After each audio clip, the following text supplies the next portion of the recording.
some people in this planet are really, really mean. And this difficult round is a perfect example of what a mean person is. This is Alwad Ignacio, the diva that you love. Together with Miss May Kamaring Ultra Maldita, Hi, this is Alex and you are Brosas. watching The Kitty Show.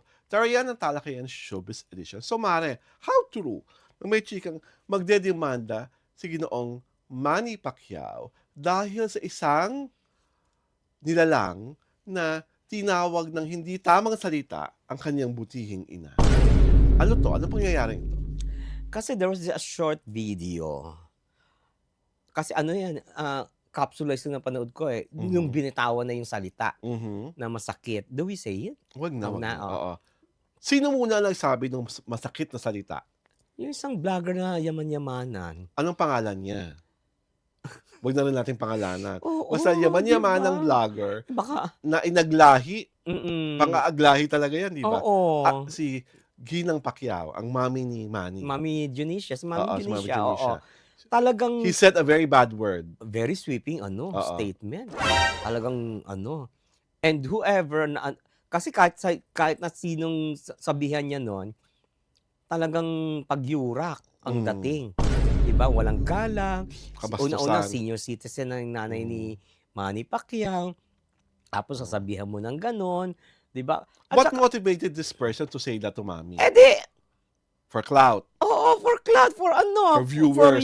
reach, for viewers, for Mm. 'di ba lahat? Lahat na. Mm. Nagpapasikat ito. Okay. Kaya talagang nakarating kay Manny. Okay. Parang pinapanood yung video. How did Manny react? Ay di, halata mo nang pipigil. Mhm. Sabi Pero niya, alam mo galit. oo, sinabi niya, hindi mo ako kilala ng lubusan. Sabi niya gano'n. For you to Mhm. say that to my mom. Sabi niya gano'n. Mhm. Parang, di ba? Tapos parang, he was with his company, parang he was urging kung anong legal procedure ang gagawin. Oo. Oo. Yun ang parang yun ang tawag dito. At saka ito, this is the first time na naapektuhan si Manny. Okay. Talagang nag-flare up talaga siya Mhm. na sabi niya, alam mo kung di lang ako Christian, kung noon mo to ginawa, ibang magiging senaryo, 'di ba? Mhm. Parang, Bembang na oo, yung di ba? Ombak Oo, na. Susugurin kung nasaan man siya. oo, di ba? At hahamuin ng pambuno. Mm. Suntukan ito. Yeah. Mm. Kasi, alam mo, bilib din ako dun sa sa vlogger. Mhm. Walang modo. Mhm. Yung gano'n, parang at saka, hindi ko alam kung saan nanggagaling yung galit. Okay. Kay Di ba? Ginoong Pacquiao o sa nanay niya? O para sa Whoever, para sa pamilya, di ba? pamilyang Oo, parang, Pacquiao? pero halata mong, this is a use me in a sentence, moment, Mhm. na para mapansin siya. Kasi, for a while, to parang nakulong yata itong guy na ito for a while. Oh. Ewan ko kung totoo Okay. ang chika, di ba? Mhm. At saka he is known for notoriety. Mhm. Di ba? Talagang walang And pinipili. I think he feeds on it. Gustong-gusto He niya lives on it. Oo. He breathes it. Gustong-gusto niya maging notorious para nga naman, yun nga, papansin, pag-usapan. At saka he picked the perfect choice. Oo. Ginamit yung nanay ni Manny. So Kasi parang alam niyang siya, papag-usapan yun. parang ka-level rin siya ng isang vlogger na nagpalabas ng fake medical report na idedemanda naman ng presidente ng Pilipinas. Oo. Di ba? So magkaka-level sila ng ganon. Yeah. Ng kabalastugan. Oo. Di ba? Kasi, kumbaga, dapat kasi, ipaintindi mo, kung nagsalita ka ng ganyan, dapat ipaintindi mo sa viewing public mo, why are you saying that? Where are you coming from? Oo. May nagawa ba sa'yo atrasong mami ni Manny Pacquiao before? Mhm. Di ba? Kasi, doon ay, kaya pala ganun siya kagalit. Oh. Di ba? Di ba ganun dapat? Hindi naman kaya binasted siya ni Mami. Ano na? Binasted siya ni Mami. Isa sa mga masugid na manaligaw ni Mami Junisha before, binasted siya. Kaya meron siyang axe to grind. Hindi, never in the wildest dream. They never met. Oo, parang wala. So, not that I know of. So parang wherever he is coming from, kung ano man yung perception siguro niya kay Mami. kung meron man siyang ilalabas in the future, doon natin malalaman yung rason niya. Oo. Pero unfair talaga yung term na ginamit, Oh, di ba? yes. Parang Offensive. Oo, talagang Ako nun, 'di ba? Hmm. Ako sa'kin lang, there is ang paggamit po ng social media ay responsibility. Hmm, Hindi po lahat ng gusto niyong sabihin ay sasabihin niyo just because feeling niyo nagpapakatotoo lang naman ako, eh. hmm, Yun ang number 1 naman sinasabi. Pangalawa, social media platform ko 'to. Who are you to say to me what I cannot say and what I can say? hmm, But at the end of the day, you people must know for the fact that freedom is not absolute. mm, Number 2, there are laws that protect people, a woman like Mami Junisha. mm, At 'pag napatunayan na yung ginawa mo ay border on the violence against women, mm. alam mo na naman yung ikakasa sa'yo. At saka hindi, eh. At the very onset of the situation, talo na siya kasi Mhm, she was demeaning a senior citizen, mhm. 'di ba? And a woman at Oo, that. talagang wala siyang paggalang. Oo, wala siyang 'di Hmm, ba? Ang ano pero bilib ako sa kanya. Kasi makapal ang mukha niya talaga, mhm, 'di ba, for him to say that.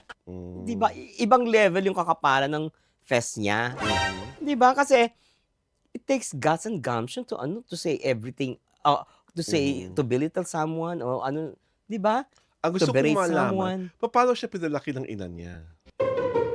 Hindi, akong gusto kong malaman kung saang ocean siya lumaki. Yun lang, that would be all. Alam mo na, 'di ba? Oh, 'di ba? What say you? Ay naku, Oh, parang pasok siya sa Pacific. Kasi 'pag gano'n which is the biggest ocean I ba? don't know, I think it's the Pacific Sa really. Pacific, Kung hindi kung Indian. kung gano'n katapang 'tong, Oo, vlogger na 'to, oo. alam mo na, Ah, Pacific. Pacific. Ah, Pacific ang kategorya Pacific talaga! Pacific ang kategorya Diyos ng kanyang ko! na-beer, Miss Pacific Ocean, Ang 'di ba? taray. Sa'kin, I just really hope that mabawakan yung ganitong mga klaseng tao on social media. Oo, kasi in the first place, hindi siya Hindi kasi 'di ba, ang social media naman kasi talaga free for all na, eh, oo 'di nga. ba? Parang Everybody can be a journalist na. oo, Oo, 'di ba yung everybody gano'n? can speak up in Mm, the guise of truth, mm. 'di ba? Pero kailangan pa rin talaga maging maingat, eh. Tapos, ang nakakaloka pa lalo pa sa social media, kung may pera ka, Hmm, ibo-boost mo yung page mo para akalain ng mga tao maraming marami sa'yo, kang viewers, views. marami kang followers, yung iba pa nga nagbabayad para lang makuha yung check na badge, Mm, 'di ba? oo. 'Di ba may offer nga ngayon sa FB, binaba mo lang talaga para makakuha ka ng blue check. Oo, may sila. May I mga was tao ng gano'n, offered, eh, 'di oo. ba? Sabi ko, "Paano niyo ako na-offeran, eh, iba naman pangalan ko." 'Di ba parang parang ina-authenticate ko yung Oo. Eh, sa'kin talaga, you should really be parang if you are a social media personality, in a way, hindi lang in a way, dapat po naging maingat tayo. hindi kasi ang Kasi ka oo, shock news yung ginagawa nila, oo eh. nga. Ang mga kasi, you have to to understand that people on social media, may kanya-kanya silang forte, Mhm, may kanya-kanya silang personality, May may kanya-kanyang kanya-kanya drama. silang quirks, may kanya-kanya silang drama, may kanya-kanya silang absolute 'di ba, insanity, yung mga Mhm, gano'n. mhm, Iba-iba, eh. Actually, ang social media is siya, melting point ng mhm. lahat ng klaseng tao. Yes. Masama, sosyal, mabuti, mabait, matanda, bata, Mhm, middle age, teenager, 'di ba? mhm, Successful, not successful, squatter, nakatira sa mansion. It encompasses everything, mhm, 'di ba? And I mean everything. mhm, Parang 'yan, one-stop mall o mhm. one-stop shop Oo, na lahat na nandun, mm. na hindi paglabas mo mawiwindang ka na, "Ay, where have I been?" At bahala ka na kung anong gustong opinyon ng Oo, papaniwalaan mo sa hindi mo bahala ka papaniwalaan. na if you will dissect, if you will be influenced, bahala ka na, it's your Mhm, choice. It's your choice na kaya ako, I cannot be influenced by people in social media. mhm, Kasi I am my own mhm, person, 'di ba? Kaya 'yun ang sinasabi ko sa mga friends ko minsan, kung ikaw sa social media, hindi ka matapang na katulad ko, huwag kang mag-social media mhm, kasi matatalo ka, 'di ba? Eh, alam mo naman ako dahil 'pag mhm, binash ako dahil yung gano'n na bash, mhm, ay talagang ano, ah, total wala ka naman yatang ano, Mhm, wala ka naman yatang edukasyon. mhm, I will show proof na ako may education kaysa mhm. sa'yo, 'di ba? Okey. At saka I will make you a Cro-Magnon ano man or Neanderthal, 'di ba? You have to ano. Basta kami po ay nananalig sa kabutihan ni Maami Junisha na siya ay mahusay at mabuting nanay. Mm. At natutuwa rin po ako na ang kanyang anak, si Ginoong Manny Pacquiao, ay gagawin ng lahat para ipagtanggol kayo. Ito po si Alwin Ignacio, ang diva that you love. Kasama ko ang aking kumaring Ultra Maldita. Hi, this is Alex Brosas. Ito po ang The Kitty Show. Pwede niyo po kaming panoorin tuwing Sabado at Linggo, 4:00 ng hapon, sa aming Diario Torada YouTube channel at syempre pa sa aming Facebook pagina. Magandang linggo po sa ating lahat.